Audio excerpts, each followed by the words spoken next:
మనం డిజిటల్ ఇన్ఫ్లుయెన్సర్స్ని ఎంత నమ్ముతామంటే మన మైండ్ సెట్ని షేప్ చేసే ఆపర్చునిటీని వాళ్ళకి ఇస్తాం. వాళ్ళు చెప్పేది నిజమా అబద్ధమా అని ఏమాత్రం ఆలోచించాం. అలాంటి ఇండియన్ డిజిటల్ ఇన్ఫ్లుయెన్సర్ ఇవాళ పాకిస్తానీ ఏజెంట్స్తో చేతులు కలిపి ఇండియన్ సీక్రెట్ ఇన్ఫర్మేషన్ వాళ్ళ ఐఎస్ఐ ఏజెంట్స్కి లీక్ చేస్తూ ఆవిడ పాకిస్తాన్ మీద చేసే వ్లాగ్స్తో ఇండియన్ సిటిజన్స్కి పాకిస్తాన్ మీద సాఫ్ట్ కార్నర్ వచ్చేలా చేద్దాం అనుకునేది. జ్యోతి మల్హోత్రా ట్రావెల్ చేస్తూ వరల్డ్ని ఎక్స్ప్లోర్ చేసే ఆవిడ ఒక నేషనల్ థ్రెట్ లాగా ఎలా మారింది.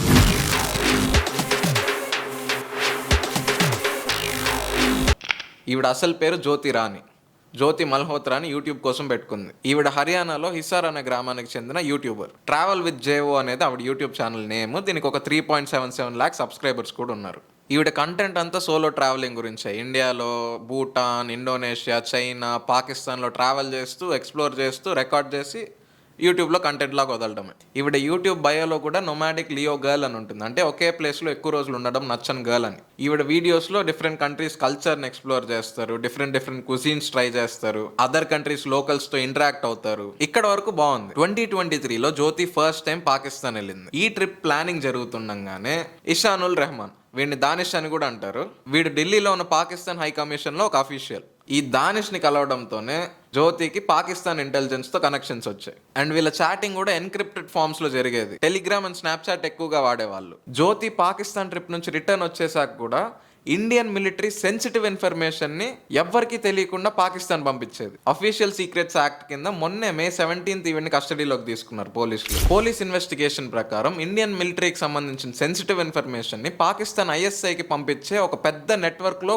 ఒక పర్సన్ అని తెలిసింది జ్యోతి. పాకిస్తాన్లో ఈవిడికి సంబంధించిన కాంటాక్ట్స్ అందరినీ మారు పేర్లతో ఫీడ్ చేసి పెట్టుకుంది. 2023 నుంచి 2025 దాకా మల్టిపుల్ టైమ్స్ విజిట్ చేసింది పాకిస్తాన్ని. ఇలా మల్టిపుల్ టైమ్స్ పాకిస్తాన్ వెళ్ళొచ్చే వాళ్ళ మీద మన వాళ్ళు ఒక ట్యాబ్ వేసి ఉంచుతారు, అది వేరే విషయం. పహల్గామ్ అటాక్ ముందు కూడా పాకిస్తాన్ వెళ్ళొచ్చింది. జ్యోతి మల్హోత్రా అరెస్ట్ ఇవాళ ఇండియన్ ఇన్ఫ్లుయెన్సర్ కమ్యూనిటీ మొత్తాన్ని షేక్ చేసింది. జ్యోతి చేసిన ఇంతకు ముందు వీడియోస్లో కొలాబ్ అయిన యూట్యూబర్స్ని కూడా పోలీసులు ఈరోజు క్వశ్చన్ చేస్తున్నారు. వీళ్ళ మీద ఏ ఫార్మల్ ఛార్జెస్ పెట్టకపోయినా ఇది ఒక కన్సర్న్ రేస్ చేస్తుంది. ఇండియాలో సోషల్ మీడియాని ఎంత పొటెన్షియల్గా మిస్యూజ్ చేస్తారో అన్న కన్సర్న్ రేస్ చేస్తుంది. మీకు కనుక ఈ వీడియో డీప్ అండ్ ఇన్ఫర్మేటివ్గా అనిపిస్తుందంటే సబ్స్క్రైబ్ టు ద ఛానల్. నేను మీకు కరెంట్ ఈవెంట్స్ గురించి హెడ్లైన్స్ మాత్రమే కాకుండా డీటెయిల్డ్ అనాలిసిస్తో వీడియోస్ తీసుకొస్తాను. మీ సపోర్ట్ ఇలానే ఉంటే నా నుంచి మీకు క్వాలిటీ కంటెంట్ రోజు వస్తుంది.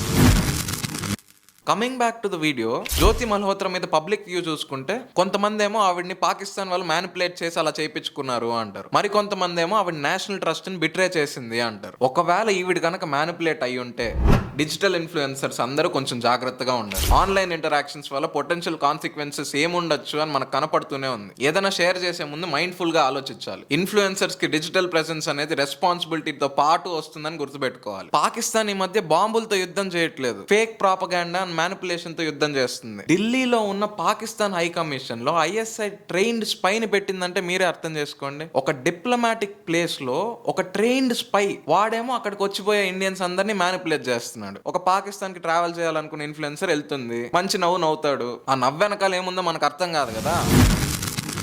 నీ వీడియోస్ చాలా బాగున్నాయి, నీ కంటెంట్ చాలా బాగుంది, నీ వాయిస్ చాలా బాగుంది అని చెప్పి ఫ్రెండ్స్ అవుతారు. మెల్లగా బ్రెయిన్ వాష్ చేయడం స్టార్ట్ చేస్తారు. పాకిస్తాన్లో ప్రజలు చాలా పీస్ఫుల్గా ఉంటారు, ప్రజలకి టెర్రరిస్టులకి సంబంధం లేదు, మేము టెర్రర్ కోరుకోము, మన ఇండియన్ గవర్నమెంట్ వాళ్ళ మీద ఏదో ప్రాపగాండా చేస్తున్నట్టు మెల్లగా చెప్తారు. ఇదంతా విన్నోళ్ళకి పాకిస్తాన్ మీద ఒక సాఫ్ట్ కార్నర్ రావడం స్టార్ట్ అవుతుంది. పాకిస్తాన్ ప్రజల మీద ఒక సాఫ్ట్ కార్నర్ స్టార్ట్ అవుతుంది. పాకిస్తాన్లో టెర్రరిస్టులు చేసిన దానికి ప్రజలు ఎందుకు బాధపడాలి, వాళ్ళ మిలిటరీ తీసుకున్న యాక్షన్కి ప్రజలు ఎందుకు బాధపడాలి.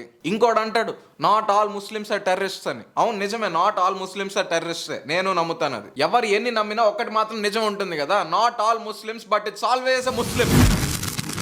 ఇలా ఫేక్ సాఫ్ట్ కార్నర్ని మనలో తేడమే సైకలాజికల్ వార్ఫేర్ అంటారు. సరే, చిన్న పిల్లలకు చెప్పినట్టు అర్థమయ్యేలా ఇంకొక కథ చెప్తా. ఫర్ ఎగ్జాంపుల్, ఒక స్కూల్ పిల్లాడిని తీసుకోండి. వాడితో ఒక రోజు వాళ్ళ ఫ్రెండ్, మీ టీచర్కి నువ్వు నచ్చవురా, మిగతా వాళ్ళందరూ నచ్చుతారు కానీ నువ్వు మాత్రం ఇష్టం లేదురా అంటాడు. ఇంకా వీడు ఆ టీచర్ చెప్పిన మాట ఏం వింటాడు? ఇక్కడ వాళ్ళ టీచర్ చేసిన తప్పేం లేదు, వాడి ఫ్రెండ్ వీడి బుర్రలో నాటిన ఒక పిచ్చి డౌట్ వల్ల వచ్చింది ఇది. ఇదే psychological warfare Pakistan agents Indian citizens తో చేసేది. ఇన్ఫ్లుయెన్సర్స్ ని, స్టూడెంట్స్ ని, యంగ్ మైండ్స్ ని టార్గెట్ చేస్తారు. మా కంట్రీని విజిట్ చేయండి అంటారు, మేము ఎంత పీస్ఫుల్ గా ఉన్నామో చూడండి అంటారు. అక్కడికి వెళ్ళాక ఇండియా పాకిస్తాన్ మీద అన్ని బ్లేమ్స్ వేస్తుంది అని మ్యానిపులేట్ చేస్తారు. ఈ రబ్బిష్ ని అందరు ఇన్ఫ్లుయెన్సర్స్ నమ్మకపోయినా కొంతమంది వింటారు.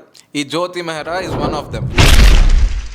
అసలు ఇలా ఇన్ఫ్లుయెన్స్ అవ్వకూడదు అంటే ఏం చేయాలి మనం? సింపుల్. రోడ్ దాటే ముందు ఆగి అటు ఇటు ఎలా అయితే చూస్తామో, ఆన్లైన్ లో ఎవరైనా ఓవర్ ఫ్రెండ్లీగా టెక్స్ట్ చేస్తుంటే ఒకసారి ఆగాలి. ఏ ప్రూఫ్ లేకుండా సోషల్ మీడియాలో ఇండియాని బ్యాడ్ చేస్తూ ఏదన్నా కమెంట్ గానీ పోస్ట్ గానీ కనపడితే ఒక సెకండ్ ఆగాలి. ఎవడన్నా పర్సనల్ డీటెయిల్స్ కానీ ఆర్మీ ఇన్ఫర్మేషన్ కానీ అడిగి నేను నిన్ను అడిగినట్టు ఎవ్వరికి చెప్పొద్దు అని చెవులో చెప్తే అక్కడ నుంచి వీలైనంత తొందరగా పారిపోయి ఎవరికన్నా చెప్పాలి. అన్నిటికన్నా ఇంపార్టెంట్ గా ఏది విన్నా ఇది నిజమా అని అడగాలి. ఒక వీడియో చూసారంటే ఇది ఎవరు చేశారు, నాకెవరు పంపారు, ఈ వీడియో కాకుండా ఇంకేం పోస్ట్ చేశారు అని చెక్ చేయాలి. క్వశ్చన్స్ అడిగితేనే మనం బలపడతాం. క్రిటికల్ థింకింగ్ అనేది ఏ సూపర్ హీరో పవరో కాదు, ప్రతి ఒక్కరికి ఉండే పవర్ అది.